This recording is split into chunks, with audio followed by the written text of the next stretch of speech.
Hi guys! What if we talk about animals today? Well, we are going to look at idiomatic expressions that has links with animals. Vous savez, ce sont des expressions que vous devez retenir par cœur et par poumon et qui vous aideront à parler couramment l'anglais. Installez-vous confortablement, abonnez-vous, suivez-nous jusqu'à la fin. C'est un tout petit cours sur les expressions anglaises liées aux animaux. Nous allons commencer avec notre première expression. A bird in the hand is worth two in the bush. A bird in the hand is worth two in the bush. Qu'est-ce que cela signifie? Un chien vaut mieux que deux, tu l'auras, en français.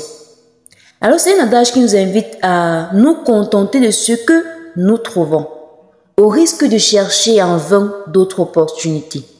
A bird in the hand is worth two in the bush. Donc, cela signifie en français, un chien vaut mieux que deux, tu l'auras. Vous voyez alors que ce sont des expressions que vous devez retenir par cœur et par poumon. Vous ne devez pas les traduire littéralement parce que leur traduction littéraire ne donne absolument rien. Cela ne signifie absolument rien. Alors, nous allons continuer avec notre deuxième expression. Mais avant de continuer avec la deuxième expression, rappelons que nous avons déjà parlé des expressions les plus courtes et les plus courantes en anglais, également des expressions qui sont liées à l'anatomie ainsi que des expressions liées à la nourriture. Je vais mettre le lien de tous ces cours dans la description pour vous faciliter la tâche. Donc, ceux qui aimeront revoir ces cours, relire ou bien lire pour la première fois ces cours, le lien sera dans la description. Deuxième expression. It's raining cats and dogs. It's raining cats and dogs.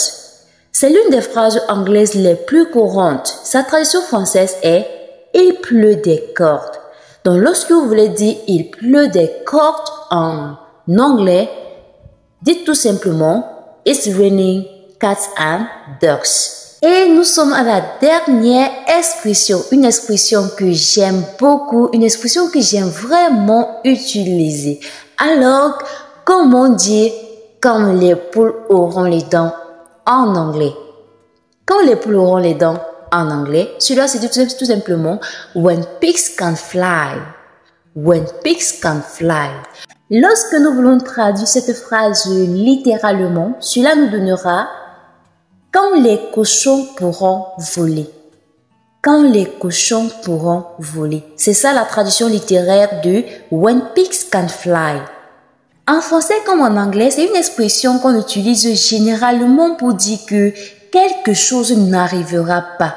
Ou bien les chances pour que cette chose arrive ou bien pour que cette chose se réalise sont très réduites. Alors les amis, c'était ainsi notre petit cours sur les expressions liées aux animaux. On se dit donc à très bientôt.